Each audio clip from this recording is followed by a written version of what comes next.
अनपढ़ बड़ी बहू, पढ़ी लिखी छोटी बहू की रसोई। अरे नीलम बहू, थोड़ा जल्दी नाश्ता बना कर ला, सभी को भूख लगी है। रसोई में खाना बना रही नीलम। अब बस माँ जी, नाश्ता बन गया, अभी लेकर आई। नीलम दाल में घी का तड़का लगाती है और फिर अपने बनाए पकवान लेकर डाइनिंग टेबल पर आती है। मम्मी, तुमने नाश्ते में मेरा फेवरेट सैंडविच बनाया है ना? और मेरे आलू के पराठे। नीलम बहू, तेरी पहली रसोई में शगुन मैंने ही दिया था। मेरी पसंद का लौकी का रायता बनाया है कि नहीं? आप लोग भी क्या बच्चों की तरह मेरी पसंद का बनाया है कि नहीं, मेरी पसंद का बनाया है कि नहीं कर रहे हैं। मैंने आप सबकी पसंद का नाश्ता बनाया है। वाह बहू, तू जो हमेशा हम सबकी पसंद का खाना बनाती है, इससे तो तूने हम सबका दिल जीत लिया है। ये तो मेरा फर्ज है बाबूजी। बस बस, ज्यादा खुशी से फूलने की जरूरत नहीं है। मुझे ऑफिस के लिए लेट हो रहा है, जल्दी खाना परोसो। नीलम सभी को उनकी पसंद का खाना परोसती है और सभी खाना खाने लगते हैं। अरे वाह बहू, तू खाना क्या बनाती है? खुशबू और स्वाद सब बहुत अच्छे होते हैं। हाँ, तो खाना बनाने के अलावा इसे और आता ही क्या है? हाँ भैया, सही कह रहे हैं। मम्मी की अनपढ़ बहू को और कुछ आता ही कहाँ है। प्रीति, तुम बहुत बदतमीज हो गई हो। अपने भाभी से ऐसी बात की जाती है? चुपचाप नाश्ता करो। सभी मजे से नीलम के हाथ का नाश्ता करने लगते हैं। तभी विमला और शांति आती है।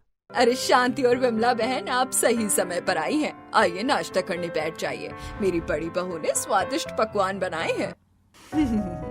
आपकी बहू की रसोई के बारे में किसी को बताने की जरूरत कहाँ पड़ती है। आपकी बड़ी बहू की कढ़ाई में कलछी घूमते ही खाने की खुशबू आसपास फैल जाती है और हमें मजबूरन आपके घर नाश्ता मांगने आना पड़ता है। नीलम बहू, मुझे जरा अपने भतीजे के लिए 4 आलू के पराठे दे दे और मुझे थोड़े जीरा राइस। अभी लेकर आती हूँ चाची। नीलम किचन में आती है और एक कटोरी में जीरा राइस और एक प्लेट में 4 पराठे रखकर बाहर आकर शांति और विमला को दे देती है। नीलम, तू भले पढ़े लिखे घर की नहीं है, पर तेरे हाथ में स्वाद का जादू है। ठीक है शारदा बहन, चलते हैं। ठीक है। इतना कहकर विमला और शांति चली जाती है। देखा भैया, सभी भाभी की कितनी तारीफ करते हैं। कनक, तू नाश्ता कर चुपचाप। मैं माँ ऑफिस जा रहा हूँ। बाय पापा। बाय पापा की प्रिंसेस। राजेश और राघव अपना ऑफिस बैग लेकर ऑफिस के लिए निकल जाते हैं और शाम को राजेश हाथ में ऑफिस बैग और टोस्टर लेकर घर आता है। आ गए आप, मैं खाना निकालती हूँ। ठीक है, और ये टोस्टर पिंकी के लिए है, इसमें टोस्ट रोस्ट करना। ठीक है। नीलम सभी को खाना परोसती है और पूरा परिवार साथ बैठकर खाना खाता है और फिर अगली सुबह लिविंग रूम में सभी टीवी देख रहे होते हैं। मम्मी, मेरे लिए रोस्टेड सैंडविच बना दो ना। मैं जो टोस्टर लाया हूँ उसी टोस्टर से ब्रेड रोस्ट करना। ठीक है। इतना कहकर नीलम किचन में चली जाती है और जलती गैस पर टोस्टर रखकर टोस्टर पर ब्रेड रोस्ट करने लगती है। अब तवे पर ब्रेड सेकूं या इस पर? बात एक ही है, वैसे टोस्ट अच्छे रोस्ट हो रहे हैं। तभी अचानक टोस्टर फट जाता है और टोस्टर से काला धुआं निकलने लगता है। टोस्टर के फटने की आवाज से सभी किचन में आते हैं। अरे कौन सा बम फूटा? नीलम बहू, अब तूने किस चीज से छेड़खानी की? मैं तो टोस्टर पर टोस्ट रोस्ट कर रही थी और ये अचानक से फट गया। खराब है ये। सभी गैस चूल्हे पर जले हुए टोस्टर को देखते हैं। बहू, तूने टोस्टर को गैस पर क्यों चढ़ाया है? भाभी, कहीं आपने टोस्टर को तवा समझकर गैस पर चढ़ाकर ब्रेड रोस्ट तो नहीं कर रही थी? हाँ, मैं टोस्टर को गैस पर चढ़ाकर तवे की तरह इस पर ब्रेड रोस्ट कर रही थी। ऐसे ही तो ब्रेड रोस्ट करते हैं। भाभी, आप भी ना। अरे भाभी, टोस्टर तवा नहीं होता है। नीलम, कोई कितना अनपढ़ हो सकता है यार, इसकी तुम चलती फिरती डेफिनेशन हो। तुम्हें इतना महंगा टोस्टर तभी जैसा लगता है। अरे नीलम बहू, तुझे अगर कुछ समझ नहीं आता तो पूछ लिया कर। अपनी भैंस बुद्धि क्यों दौड़ाती है? माफ कीजिएगा, मुझे नहीं पता था ये लोहे का था, तो मुझे लगा इसे गैस पर रखकर ब्रेड सेकना है। मम्मी और लाओ अनपढ़ बहू, इस महीने में भाभी ने तीसरी बार कोई चीज नुकसान की है। प्रीति, बीकॉम में आग में घी डालना भी सिखाते हैं क्या? तुझे तो मेरा बोलना कांटा लगता है।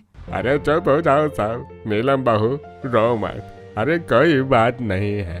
शारदा, गंगा, राजेश, प्रीति, कोई बहू का कुछ नहीं कहेगा।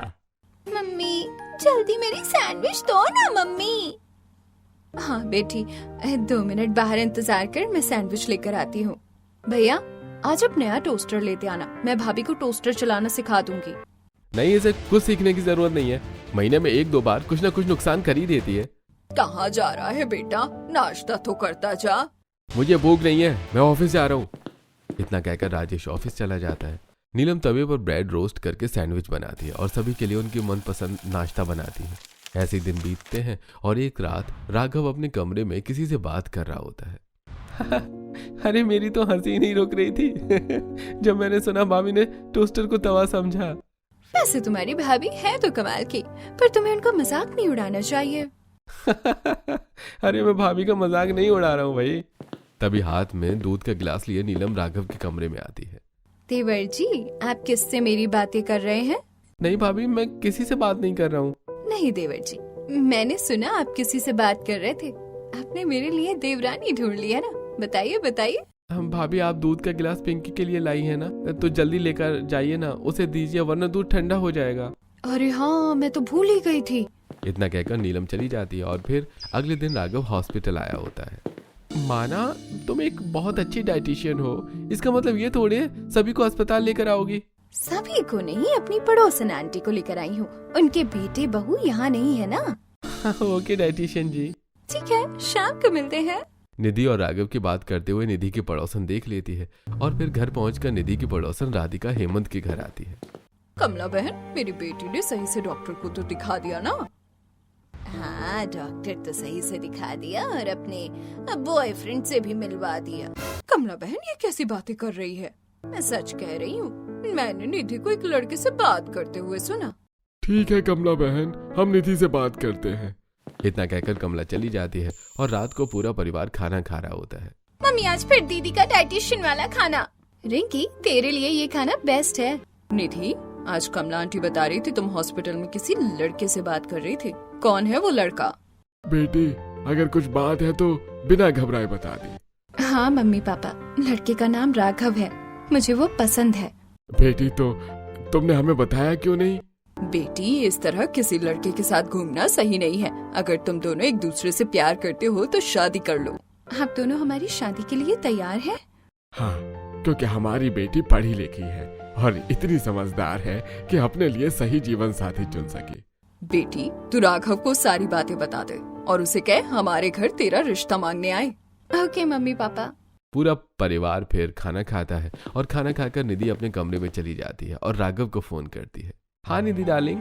राघव, मैंने मम्मी पापा को हमारे बारे में सब बता दिया है। मम्मी पापा शादी करवाना चाहते हैं। ठीक है, मैं भी अपनी फैमिली से बात कर लेता हूँ। पूरा परिवार लिविंग रूम में बैठा होता है, तभी राघव आता है।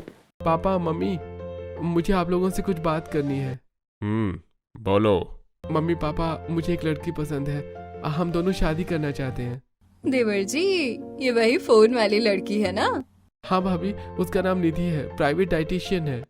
मतलब लड़की पढ़ी लिखी है। हाँ, आप लोग हमारी शादी करवाएंगे ना? मम्मी, भैया की शादी उनकी गर्लफ्रेंड से करवा दो। एक तो पढ़ी लिखी भाभी आए। हाँ, अनपढ़ बड़ी बहू तो पढ़ी लिखी छोटी बहू, अच्छा रिश्ता है। अरे ठीक है बेटा, रामलाल, कल ही तू रिश्ते की बात करने चला जा। हाँ ठीक है बापूजी।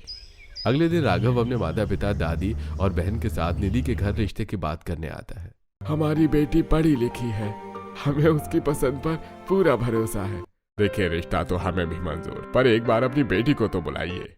निधि, सबके लिए चाय लेकर आओ। निधि सभी के लिए चाय लेकर आती है और सभी को चाय देती है और सभी चाय पीते हैं। चाय में कौन सी पत्ती डाली है? चाय का स्वाद बहुत अच्छा है, पर थोड़ा अलग है। ये आयुर्वेदिक चाय है, इसमें तुलसी, अश्वगंधा जैसी औषधियाँ हैं जो बदलते मौसम में हमारी इम्यूनिटी स्ट्रॉन्ग करती हैं। वाह, आपकी बेटी तो बहुत पढ़ी लिखी है, चाय जैसी लत वाली चीज को भी हेल्दी बना दिया। जी, हमें रिश्ता मंजूर है, हम शादी की डेट निकलवाते हैं। शादी तय करके सभी घर आते हैं और शादी की खुशखबरी सभी को सुनाते हैं और कृष्ण प्रसाद पंडित जी से बात करके शादी का मुहूर्त निकलवाते हैं। शादी की तैयारी में दिन बीतते हैं और शादी का दिन भी आ जाता है। नीलम बहू, ये दूल्हा दुल्हन के नाम का बोर्ड है, जा अपने देवर की गाड़ी पर लगा दे। नीलम राघव और निधि के नाम का बोर्ड गाड़ी पर उल्टा लगा देती है और ऐसे ही पूरा परिवार नाचते गाते बारात लेकर मैरिज हॉल आ जाता है, जहां बालकनी से निधि की दोस्त। अरे निधि, लगता है राघव तेरे प्यार में सब भूल गया है। तेरे और अपने नाम का बोर्ड उल्टा लगवा कर बारात लाया है। राघव शादी करने आया है कि अपनी बेइज्जती करवाने? अपने घर से मैरिज हॉल तक आ गया है, अब बचा क्या है? और बहू, तूने तो शादी के दिन ही बेइज्जती करवा दी। शारदा बहू तेरी ही गलती है। काला अक्षर भैंस बराबर वाली अपनी अनपढ़ बहू को पढ़े लिखों वाला काम दिया ही क्यों? मैं अभी ठीक कर देती हूँ, आप तो रहने ही दो भाभी, मैं कर देती हूँ। प्रीति गाड़ी पर लगे बोर्ड को सीधा करती है। बारात और दूल्हा शादी के मंडप में आते हैं और शादी शुरू होती है। शादी के बाद निधि राघव के साथ अपने ससुराल चली जाती है। फिर गृह प्रवेश के बाद जेठानी जी, आप ही ने हमारे नाम का बोर्ड उल्टा लगा दिया था। हाँ, मैं पढ़ी लिखी नहीं हूँ ना, इसीलिए। कोई बात नहीं दीदी, मैं आ गई हूँ ना, मैं रोज आपको पढ़ाऊंगी। छोटी भाभी कोई फायदा नहीं, बड़ी भाभी के लिए काला अक्षर भैंस बराबर है। तू बहुत पढ़ी लिखी है ना, चुप हो जा। देवरानी जी, अब मेरी पढ़ने की उम्र नहीं है, ये मेरी बेटी है, मैं तो इसे पढ़ा नहीं पाती हूँ, आप रोज इसे पढ़ाया करो। दीदी, पढ़ाई की कोई उम्र नहीं होती, आप अभी भी पढ़ सकती हैं। नहीं नहीं निधि, तुम बस मेरी बेटी को पढ़ा दिया करना। अरे सभी बहुत थक गए हैं, सब सो जाओ। सभी अपने कमरे में जाकर सो जाते हैं और फिर अगली सुबह निधि तैयार होकर अपनी पहली रसोई के लिए हॉल में आती है। आज मेरी पहली रसोई है ना, क्या बनाऊँ आप लोगों के लिए? छोटी बहू बड़ी बहू के साथ रसोई में चली जा, वो हमें रोज अच्छा अच्छा खाना बनाकर खिलाती है, उसी के साथ कुछ बना ले। आज आलू दम, रायता, बूंदी, चना मसाला, छोले कुलचे, लच्छा पराठा बना लेती हूँ। हाँ बहू, बहुत सही रहेगा। तभी गंगा देवी अपनी दवाई खाती हैं, जिसे देखकर निधि, दादी सासू माँ, ये किस चीज की दवाई है? ये दवाई हर सुबह हमें खाना खाने से पहले खानी पड़ती है। आप सभी रोज दवाइयाँ खाते हैं, फिर भी मुझसे तेल मसाले का खाना बनवा रहे हैं। आज मैं सभी के लिए स्पेशल खाना बनाऊंगी। इतना कहकर निधि किचन में चली जाती है। अरे लगता है कुछ स्पेशल खाने को मिलेगा। अरे जो भी बन रहा है बस जल्दी बन जाए। देखते हैं मेरी पढ़ी लिखी छोटी बहू की रसोई कैसी होती है। वहीं दूसरी तरफ किचन में निधि हरी सब्जियां उबाल रही थी और दूसरी तरफ चावल में गर्म पानी मिलाकर थोड़ा जीरे का तड़का मारती है। तैयार है मेरी पहली रसोई, स्पेशल डाइट फूड, उबली हुई ग्रीन वेजिटेबल सलाद, सादी खिचड़ी। निधि अपने बनाई डाइट फूड डाइनिंग टेबल पर सभी को परोसती है। निधि, ये क्या बनाया है? सभी को लगा उनकी पढ़ी लिखी बहू कुछ स्पेशल बना रही है। ये स्पेशल ये है, शादी के दौरान आप लोगों ने रोज अनहेल्दी और अनटाइम खाना खाया होगा। ये खाना आप लोगों के शरीर को स्टेबिलिटी देगा और ये खाना खाने से पहले किसी को भी कोई दवाइयाँ नहीं खानी पड़ेंगी। भाभी, ये तो दादा दादी मम्मी पापा के लिए, हमारे लिए तो कुछ अच्छा सा बना कर लाओ। मैं तुम्हारे लिए बना देती हूँ। रुकिए जेठानी जी, आप सभी भी यही सब खाएंगे? मैंने सबके लिए बनाया है। अरे अब जब बहू ने इतने प्यार से बनाया है तो सभी यही खा लो। ये लो हमारी तरफ से पहली रसोई का नेक। रामलाल निधि को नेक देता है और सभी निधि का बनाया डाइट फूड खाते हैं। इसी तरह कुछ दिन बीतते हैं और दोनों बहुएं किचन में आती हैं। दीदी, आप भैया के लंच में क्या बना रही हैं? कश्मीरी दम आलू और पूरी। दीदी, आप बहुत टेस्टी खाना बनाती हैं, पर आज भैया के लिए कुछ हेल्दी बनाइए। पर तुम्हारे भैया को यही पसंद है। इतना कहकर नीलम पूरियां छानती है, फिर कश्मीरी दम आलू बनाती है। वहीं दूसरी तरफ निधि ब्रोकली, गाजर, बीट रूट और पालक की सलाद बनाकर टिफिन में पैक करती है। चलिए देवरानी जी, टिफिन इनके ऑफिस में देकर आते हैं। हाँ चलिए दीदी। निधि और नीलम लंच बॉक्स लेकर निकलते हैं और रिक्शा में बैठकर ऑफिस चले जाते हैं और प्यून के हाथों लंच बॉक्स राजेश और राघव तक पहुंचा देती है। भैया लंच बॉक्स आ गया, चलिए लंच करते हैं। हमें भी तो पता चले आपकी बीवी ने क्या बनाया है। राजेश लंच बॉक्स खोलता है, उसमें पूरी और कश्मीरी दम आलू होता है। वहीं राघव के लंच बॉक्स में सलाद होता है।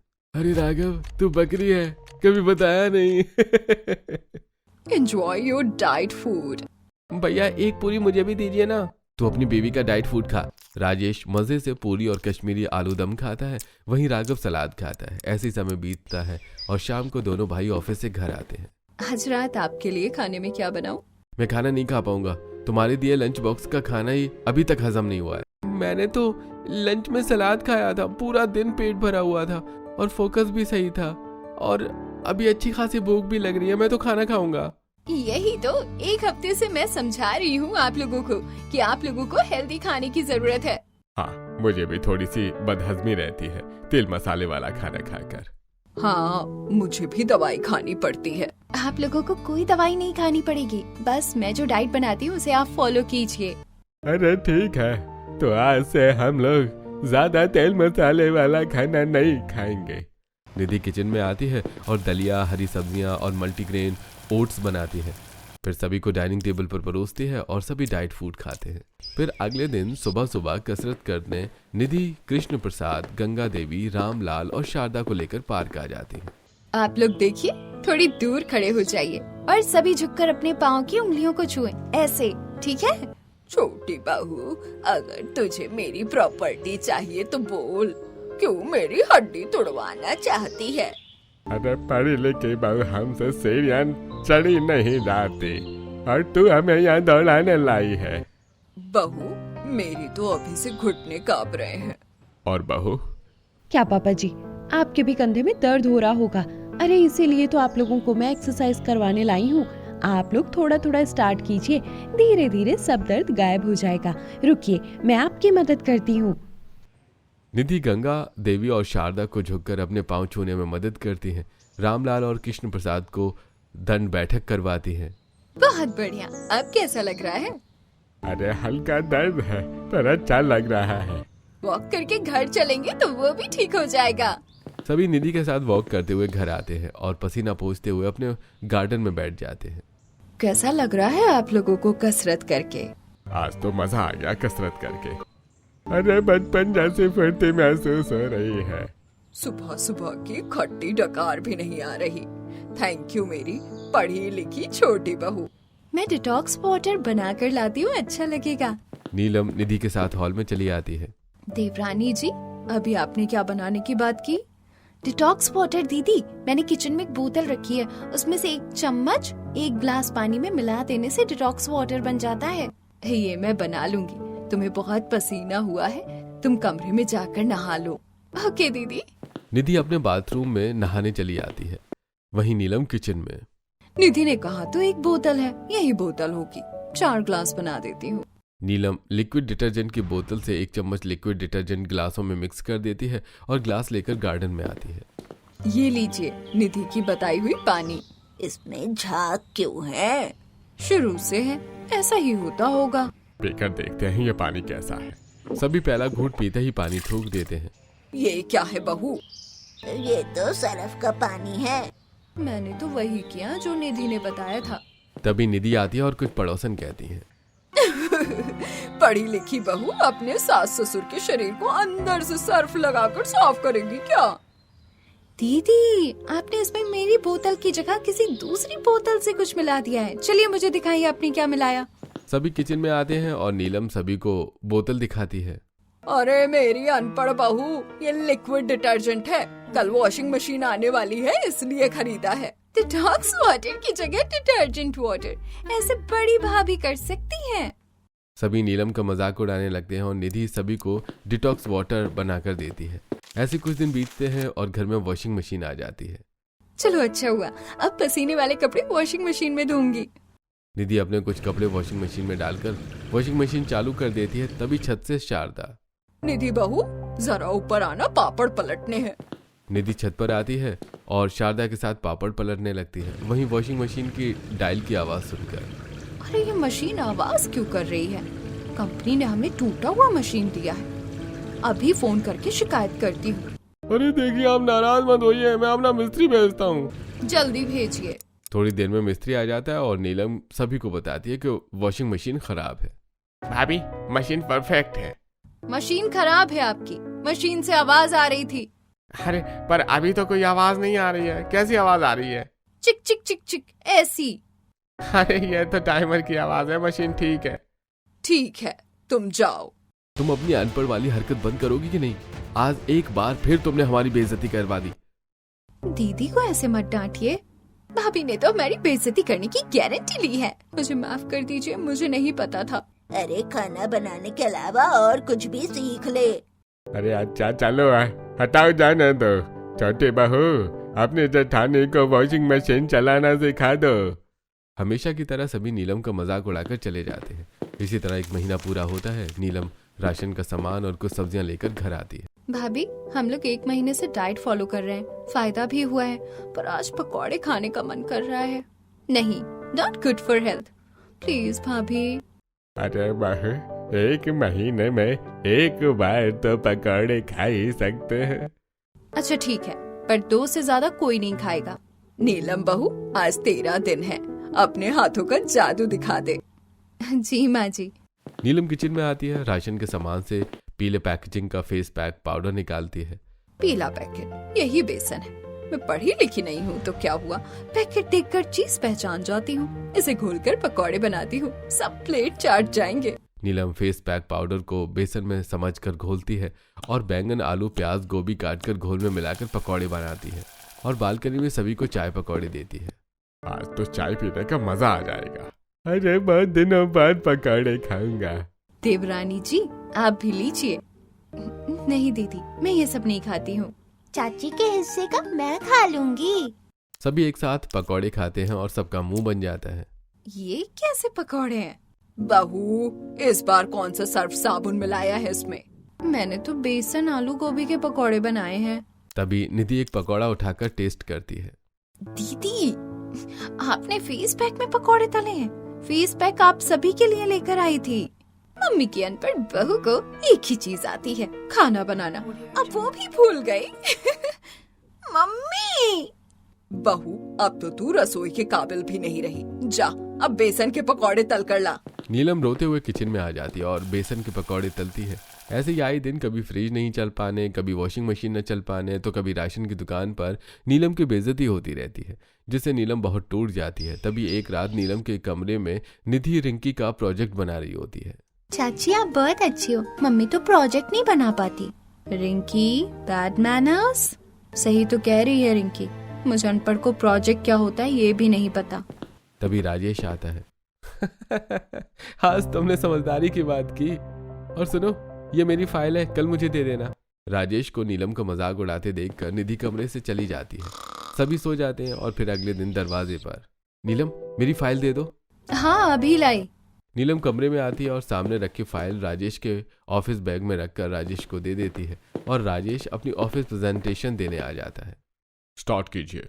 मेरी फाइल प्रोजेक्ट करो। स्क्रीन पर ज़ेब्रा क्रॉसिंग प्रोजेक्ट होता है। जेंटलमैन, यह है हमारी ब्रिज का design. What the hell, zebra crossing पर ब्रिज बनेगा? No sir 1 minute. Mister Rajesh, अगर आपके पास ब्रिज की डिजाइन नहीं थी तो हमें मीटिंग के लिए क्यों बुलाया? अरे नहीं, हमें नहीं करना आपके साथ कोई कॉन्ट्रैक्ट, हम जा रहे हैं। क्लाइंट नाराज होकर चले जाते हैं और राजेश का बॉस राजेश को बहुत खरी खोटी सुनाता है। फिर राजेश गुस्से में घर आता है। आपका खाना निकालूं?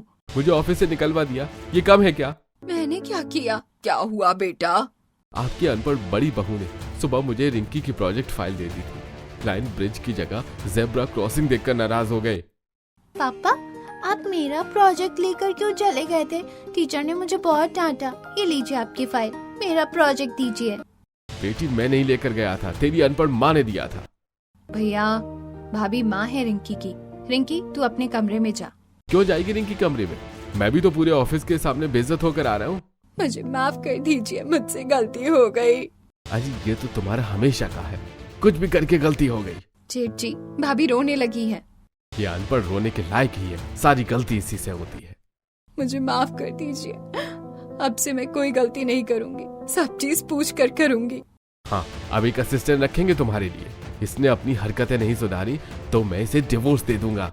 डिवोर्स की बात सुनते ही नीलम रोते रोते डगमगा जाती है। तभी निधि नीलम को पकड़ते हुए कहती है, बस कीजिए भैया, और आप लोग चुप क्यों हैं? राजेश सही कह रहा है, मुझसे गलती हो गई इस अनपढ़ को बहू बनाकर।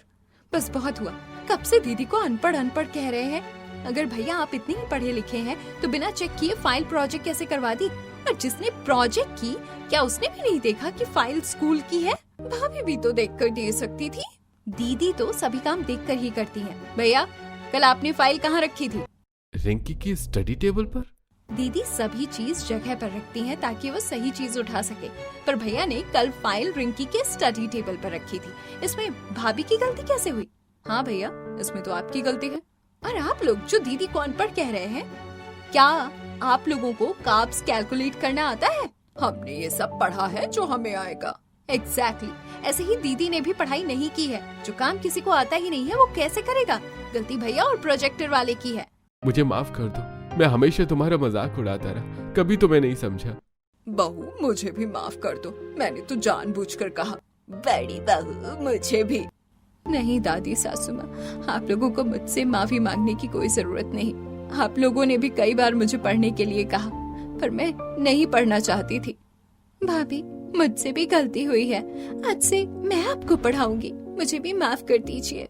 सभी नीलम की कमजोरी को समझते हैं। अगले दिन निधि नीलम को हल्के तेल मसाले में खाना बनाना सिखाती है और नीलम क्लाइंट के लिए खाना बनाती है और उन्हें खाने पर बुलाकर सारी बातें समझाती है, जिससे क्लाइंट राजेश को एक और मौका देते हैं। अंत में सब ठीक हो जाता है।